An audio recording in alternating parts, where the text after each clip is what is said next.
तुम्ही पण जेवून घ्या गादी. हा यांना जरा उशीर होणार आहे. यांचा फोन आला होता मला. सचिन दादा ऐकेल असं वाटत नाही मला. नाही, तो माझा ऐकेल.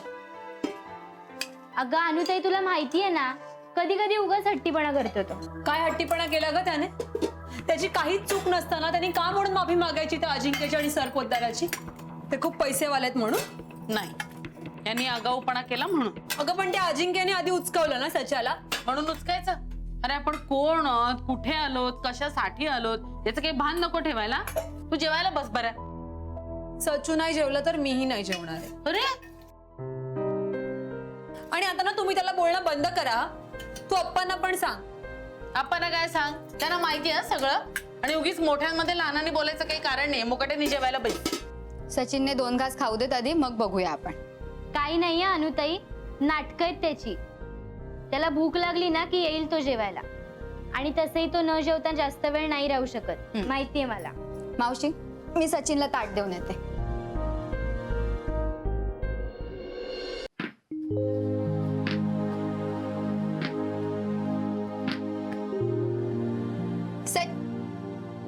दरवाजा का लावलाय? सचिन, सचिन दार उघड, जेवायला आणलंय. सचिन, दार का लावलंयस? मी सांगितलं ना मला नाही जेवायचंय. टाइम वेस्ट करतेस फक्त, काहीही उपयोग होणार नाहीये.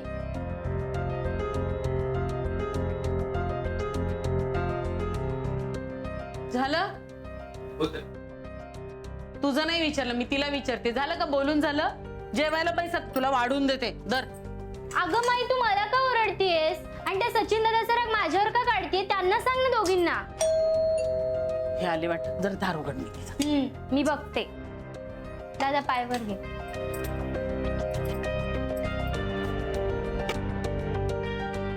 अरे थांब, मी बघते. अगं अनुताई, जाऊ दे ना. ब्रो म्हणतोय नाही जेवायचंय तर कशाला उगाच. तसंही आज त्याचं रागानेच पोट भरलंय.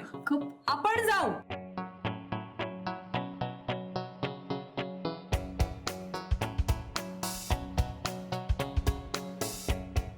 अप्पू, ते जरा कर ग बाजू. मी काय दार उघडले म्हणजे मला जेवायचंय असं नाही. अरे पण जेवणावर कशाला राग काढायचा सचिन?